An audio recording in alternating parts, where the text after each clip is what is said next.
சத்தியச் சபை தனிப்பெரும் பதியே தூய நெஞ்சினேன் அன்று நின் கருணை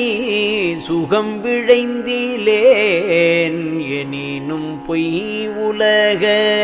மாயம் வேண்டிலேன் வந்து நிற்கின்றேன் வள்ளலே உன்றன் மனக்குறிப்பறியேன் ஈய வாய்த்த நல் தருணம் கீதருள்க எந்தை நின் மலர் இணையடி அல்லால் தாயம் ஒன்றிலேன் தனிவடல் அரசே சத்தியச் சபை தனிப்பெரும் பதியே